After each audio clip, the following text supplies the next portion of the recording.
पिंपरी चिंचवड शहर के चाणक्य और एनसीपी के अध्यक्ष योगेश बहल ने ठाना है कि अन्ना बंसोड़े को मंत्री बनाना है।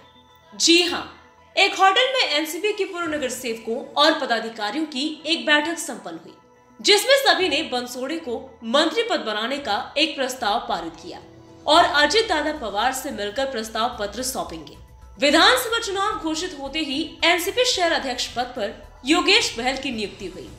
उस समय अन्ना बंसोड़े के खिलाफ एक विरोधी लहर चल रही थी। लगभग सभी एनसीपी के नगर सेवकों ने बंसोड़े के टिकट पर भारी विरोध जताया था, लेकिन चाणक्य योगेश बहल ने सबको समझाया, मनाया और पटाया, फिर एकजुट करके बंसोड़े के लिए चुनावी प्रचार में लगाया।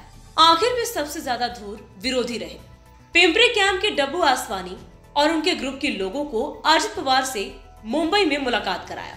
योगेश बहल ने डब्बू आसवानी और बंसोड़े का मनोमिलन कराने में सफल रहे। अब बहल चाहते हैं कि एनसीपी कोटे से शहर को अन्ना बंसोड़े के रूप में मंत्री पद मिले, ताकि आने वाले पालिका चुनाव में पार्टी को फायदा हो। आजची आम्ही तातडीची बैठक जी घेतली आहे ती खऱ्या अर्थाने अण्णा बनसोडे हे तिसऱ्यांदा आमदार म्हणून त्यांची निवड झालेली आहे। तर आता जो मंत्रिमंडळ होणार आहे त्या मंत्रिमंडळामध्ये अण्णा बनसोडेंचा समावेश असावा अशी आग्रहाची मागणी करण्यासाठी आम्ही सर्व आजी माजी नगरसेवक पदाधिकारी शहरातील सर्व जे आमचे राष्ट्रवादीचे पदाधिकारी कार्यकर्ते आहेत, सेलचे अध्यक्ष सर्व इथं जमलेले आहेत। त्याचं प्रामुख्याचं कारण असं आहे की पिंपरी चिंचवड महानगरपालिकेची स्थापना ही 10 ऑक्टोबर 1982 साली झाली। 42 वर्ष झाली आहेत। 2024 मध्ये 42 वर्ष झाली आहेत। 42 वर्षामध्ये ह्या महापालिकेला एकही मंत्रिपद मिळालेलं नाही।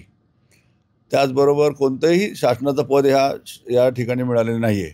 त्या 42 वर्षाचा अवधी हा खूप मोठा आहे। त्याचबरोबर पिंपरी चिंचवड शहराची लोकसंख्या ही साधारणतः 30 लाखापेक्षा अधिक आहे। या 30 लाखामध्ये साधारणतः 55 झोपडपट्ट्या आहेत आणि या 55 झोपडपट्ट्यापैकी पिंपरी शहरामध्ये फक्त एकट्या पिंपरी शहरामध्ये 46 झोपडपट्ट्या आहेत आणि हा मागासवर्गीय प्रवर्गाचा हा वॉर्ड असल्याने अण्णा ह्या मागासवर्गीय प्रवर्गामध्ये तिसऱ्यांदा निवडून जात आहेत। त्यामुळे एवढ्या मोठ्या संख्येमध्ये मागासवर्गीय प्रवर्ग असताना, जेव्हा समाज असताना, हे झोपडपट्टीधारक असताना, गोरगरीब इथं राहतात, तर यांचं प्रतिनिधित्व म्हणून जेव्हा अण्णा तिथे आज काम करत आहेत तर आज त्यांना 10 वर्षाचा अनुभव आहे। कोणत्याही परिस्थितीमध्ये अण्णा बनसोडे हे आम्हाला मंत्रिमंडळामध्ये हवेत ही आग्रहाची बैठक आम्ही घेतली आहे। त्याचबरोबर दुसरा महत्त्वाचा निर्णय म्हणजे असा की अर्थात हा निर्णय महायुतीचा आहे। आमची कार्यकर्त्यांची एक भावना आहे, आमची एक इच्छा आहे, आमची एक पदाधिकाऱ्यांची एक इच्छा अशी आहे की आमचं सर्वांचं स्वप्न आहे की दादा ह्या राज्याचे एकदा तरी मुख्यमंत्री म्हणून बघण्याची आमची सर्वांची इच्छा आहे। त्यामुळे अजितदादांना मुख्यमंत्री करावं अशी एक कळकळीची आग्रहाची विनंतीसुद्धा आम्ही एक पत्र मोदी साहेबांना आम्ही पाठवत आहोत। आदरणीय अजितदादांनी चांगलं पद अण्णांना दिलं पाहिजे की जेणेकरून अण्णांची पण ताकद वाढेल। त्याबरोबर आम्ही काम करणारी जी सिस्टम आहे या सिस्टमला सुद्धा एक थोडंसं की पिंपरी चिंचवडकडे दादांचं आता लक्ष आहे असं गृहीत धरून कामाला आम्हाला हे मिळेल। आणि मागच्या वेळेला काय झालं होतं, आम्ही टीव्हीवर बनसोडे नाव हे बघितलं आणि कार्यकर्त्यांनी फटाके पण वाजवले, खूप कार्यकर्त्यांनी फटाके वाजवले आणि नंतर पुढे आम्हाला ते लक्षात आलं नाही की पुढचं नाव वाचावं। नंतर आम्हाला संजय दिसलं आणि मग मी स्वतः अण्णांना फोन केला, अण्णा अभिनंदन। ते म्हणले तो बनसोडे मी नाही आहे। म्हणजे काय होतं, कार्यकर्त्यांची निराशा होते।